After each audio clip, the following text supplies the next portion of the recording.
Kasikin, isa pong mapagpalang araw po na linggo sa ating lahat. Welcome naman po sa ating YouTube channel and you are watching Chicken Announce TV. Kasikin, it's been a long time. Medyo meron tayong pinagkakaabalahan. At sa ngayon po ay again, welcome po sa ating munting YouTube channel. So ngayon mga kasikin, i-flex ko lang po sa inyo. Yun po ang ating pag-harvest po ng Azolla. Sapagkat ayun po, 11 days na po ang ating Azolla. The day before yesterday mga kasiken, Sunday ngayon, so last Friday ay nagpakain na po tayo ng Azolla sa ating mga alaga sabagat ayun nga, sobrang dami na nila. So ngayon, mag-harvest naman po tayo for the second time around para ibigay po sa ating mga alaga. At syempre, i-update na naman po namin kayo sa amin pong ginawa pong pairing po sa aming breeding sa buwan pong ito mga kasiken. Kaya samahan nyo ako, mag-harvest tayo ng Azolla, magpatuka sa ating mga alaga at dalhin ko kayo sa amin pong magagandang pairing na ginawa kasiken. Bali ngayon nga pala mga kasiken ay meron akong ihanda ditong patuka. Ayan, nasa 1.5 kilo. 1.5 kilo yung hinanda natin. Supposedly mga kasiken, yung patuka natin every kainan nila is 3 kilos. So ngayon po 1.5 lang sapagkat ayun nga, mag-harvest po tayo ng 1.5 din na Azolla. So far yung first po na harvest natin, isang balde, ay nasa 1.5 kilo. Kaya ito rin ang gagamitin natin. Pupunuin natin ito ng Azolla mga kasiken para again, makapagtipid na po tayo ng patuka sa ating mga alaga, no? So napakadali lang, mga 11 days lang mga kasiken na pag-harvest na tayo. At the same time, ayun, kahit papano is nakapagtipid na po tayo ng patuka sa ating mga alaga. So nandito na tayo sa ating pan kasiken. So ang ating nga palang pan ay nilagyan ko po ng mosquito net para po walang palaka po na makapasok sapagkat kung meron pong palaka na makapasok ay talagang maubos po ang ating Azolla kasiken. Yan, sobrang dami na nila, no? Wala nang masyadong tubig na nakikita mga kasiken. Grabe po ang ating Azolla kasiken, no? Sobrang taba, sobrang ganda po, oh. Berding-berde kasiken at sobrang dami po nila. Sobrang daling mapuno ng ating balde nito.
kasiken. Ayan, maraming salamat sa pagsama po sa atin sa pagpatok. Mga 5 minutes lang mga kasiken. At kung makita nyo, ayan na po yung bakas po ng kanilang kainan, no? Talagang paborito po nila ang azola. Mix po sa ating feeds kasiken. Yan, so yan po yung alternatibong feeds natin ngayon, azola. Sobrang putik lang talaga dito sa aming yard sapagkat ayun nga, may bagyong Wilma kasiken. So dito po, yan, sobrang laki po ng mga butsi po ng mga alaga nating manok. At yung isa mga kasiken, ayan, balik na sa pangingitlog, no? Ayan, lumapo na doon, no? Yung ating basila, no?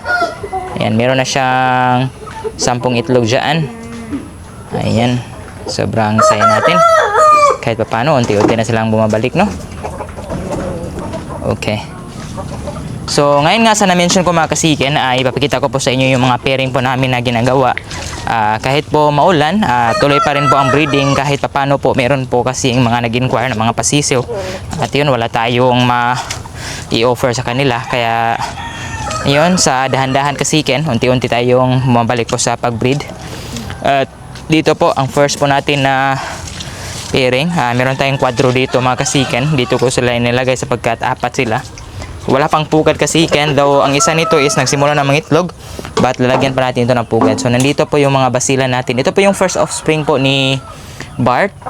Ayan, so yung mga pullets, no? Blues. Siyempre blues lang din po na basila yung pinaris natin para ang kalabasan po ng kanilang mga pasisiw is mga blues. So yung itim mga kasiken, ayan, nagsimula na po yung mangitlog. Sobrang ganda po nila. So quadro basilan po, no? Mga dumalaga po yan. So virgin pa yan. At lalong lalo na yung ating tandang. Ayan. So ito po yung tandang na pinakawalan natin doon sa ating ranging area. Kaso lang po nagsasalpukan na sila sa kanyang kapatid. Kaya dito na. Okay, so ayan po yung zoom in po ng mga basila natin, no? Mga giant basila natin na mga breed mga kasiken. So kahit maulan, safe pa rin po sila na nandito po sa atin pong breeding pen. Okay. So ayan, ubos na ubos po yung azola nila, oh. Grabe mga kasiken, no?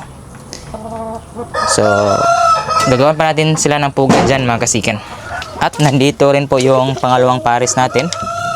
Ayan, si Orpheus at saka yung kapatid po ni Mapheus. So yung kanilang pakainan, ayan, ubos din po ang azola. Ayan, so kahapon ay nagsimula na pong mag-drop egg na po yung ating inahin dyan. At sa tingin ko ay pangalawang days na po ito. So everyday po ay hina-handbreed ko po siya mga kasiken para po masisigurado natin na nakakastahan po talaga siya ng atin pong dumpo po na broodcock. So ngayon, bali everyday kasiken ay pinakakastahan po talaga natin siya kay Orpheus para masigurado natin na meron talaga similya na papasok. So handbreed lang po talaga tayo dito. Nandito rin ang ating isa pang pares. Ubos din ang kanilang azola dyan. So nandito po si Bart. At yung atin pong inahin po na Spangled Basilan. So siya po yung pinaris natin kay Bart para kahit paano makapag-itlog na po ito mga kasiken kasi hindi pa nang-itlog. Ayan, si Bart at saka yung Spangled natin. Yan, so nandito rin yung ating mga month-old na basilan mga kasiken. Ayan, with feeding na po sila, no? Ayan, okay. So GF Toki po yung patokan natin sa kanila sapagkat ayun nga malaki na po sila. Okay, future breeders po natin ito, mga street comb po. Manang-mana po sa ating broodcock na basilan doon na street comb. Kasiken, hindi po papahuli ang ating mga game fowl. So sinabay ko na po sila sa ating pag-breed ngayon mga kasiken. So meron na po yung mga itlog dyan. Bali yung mga kapares po nila mga kasiken is yung po mga tandang na nakatali. Nandito po yung crossbreed natin, no? Sobrang dami na po yung kanyang itlog dyan mga kasiken. So handbreeding lang po talaga ito. Ito po yung ating Asil White. Ayan. May namisa na po ditong isa. And then ito rin po. Ayan, may nangitlog na naman doon. Ang atin pong Nini Aguilar po na White Choco. So bali yung papa po nito, yung Milsim Black po, yung pong ama, no? At yung inahin is White Choco, kaya White Choco. So may tatak Milsim Black po yan ni Sir Nini Aguilar mga kasiken. Ang problema lang talaga ay sobrang putik, kaya gagawa natin yan ng paraan. Okay, so sa tingin ko yung kasiken, hanggang dito lang muna ang ating video. Ito po yung kaganapan natin sa yard. Kahit maulan po, tuloy pa rin po ang ating pangarap mga kasiken. Hanggang dito ang ating video. See you na po sa sunod na mga upload. God bless po.